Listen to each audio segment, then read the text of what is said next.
अशोक निम्बोला जी। राधे राधे महाराज। राधे राधे महाराज जी। महाराज जी, YouTube के से लगभग 6 महीने से आपका सत्संग और एकांतिक वार्तालाप सुन रहा हूँ।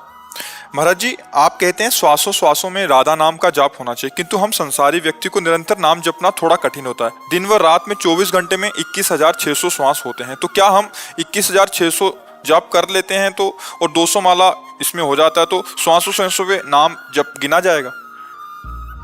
मतलब एक साथ 21,600 कर लें। हमारा जो कहने का तात्पर्य वो संख्या से नहीं है। बढ़िया है, आप गणित लगा के संख्या से कर रहे हो। मान लो आप जिस समय प्राण निकलने का समय है और संख्या आपकी पूरी हो गई पहले, और उस समय आपका चिंतन किसी विषय का चल रहा है, स्त्री पुरुष, मकान, धन, कोई वस्तु, व्यक्ति, स्थान का, तो आपकी सदगति में बाधा हो जाएगी ना। अंतःमति सुगति। और हर श्वास में हम राधा जप रहे हैं। आप कह रहे हो कि गृहस्थी में नहीं जपा जा सकता, हमें लगता है गलत बात है। तुमसे ज्यादा हमारी सेवा है। गृहस्थी चैन से 9 से लेकर के 4-5 बजे तक तो सोता होगा। यहाँ 8-9 बजे शयन करते, 12:30 बजे जग जाते हैं, और दिन में नींद है नहीं, और रात दिन अपना कार्य चालू किए हुए हैं। कितना गृहस्थी में 4 लोग होते होंगे ना, यहाँ 40-50 हजार तो सुबह खड़े होते हैं रोड में केवल, और सबसे आंख मिलाना है। इतने दृश्य देखने के बाद एक भी फोटो किसी की नहीं होनी चाहिए। कैमरा खुला है लेकिन अंदर से ऑफ है।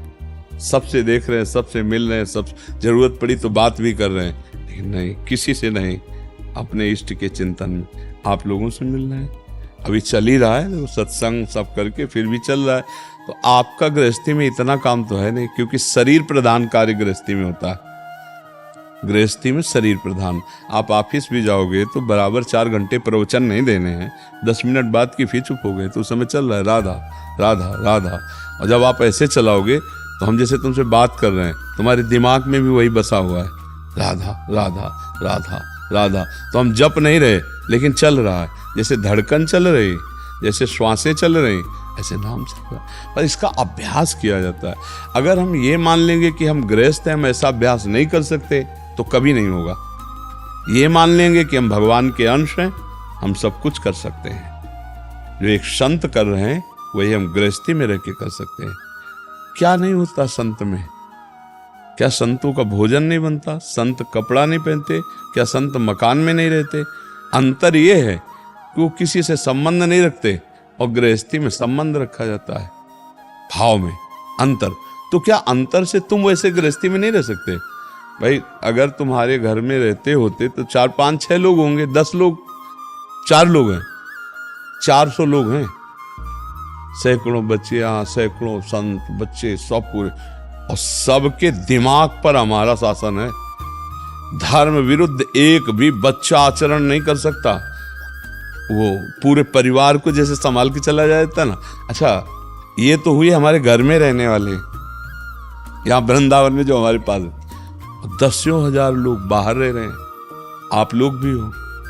अगर आप वास्तविक भाव से अगर मानोगे कि संत गुरु या कुछ, तो आप गलत करने की सोचोगे तो तुम्हारे दिमाग में प्रेमानंद छाया हुआ मिलेगा, और डर लग जाएगा कि यार नहीं, अगर दोबारा सामने गए तो फिर हमें डांट लग जाएगी, अब गलती नहीं करूंगा। ये तो क्या ये बल आप नहीं जागृत कर सकते? आप भी भगवान के हो, आपको भी नाम जपने का अवसर मिला है, पर आप अपने को छूट दे देते कि मैं गृहस्थ हूं। तो गृहस्थ में कोई लाइसेंस इस बात का थोड़ी दिया गया शास्त्र में कि आप मनमानी भोग भोगो, आप जैसा चाहो ऐसा करो। नहीं, चाहे गृहस्थ हो चाहे विरक्त, दोनों को भगवत प्राप्ति करने के लिए मानव देह मिली है। दोनों का ढंग अलग अलग है। आपको काम सताया तो धर्मपूर्वक अपनी पत्नी से, आपको मोह सताया तो धर्मपूर्वक अपने पुत्र से, लोभ सताया तो धर्मपूर्वक धन कमा करके। इस तरह से विकारों को हम कब्जे में लेते हैं धर्म की सीमा में, और आगे चलकर निर्विकार हो जाते हैं। और वैरागी को वो पहले से ही प्रथम से ही त्याग शब्द से, क्योंकि त्यागी वैरागी है ना, वो त्याग से सर्वस्व त्याग करता हुआ उस ऊंचाई पे पहुंच जाता है।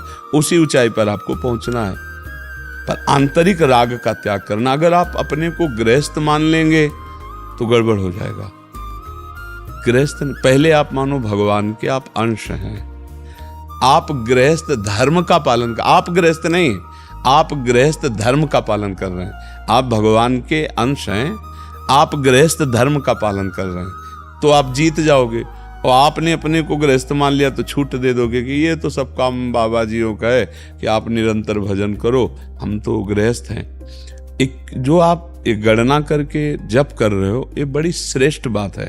पर चूक की बात यह है कि गणना पूरी होने के बाद जब हमारा जो श्वास खाली जा रही और उस समय हमारी मृत्यु हो गई, तो हमें अगला जन्म लेना पड़ेगा।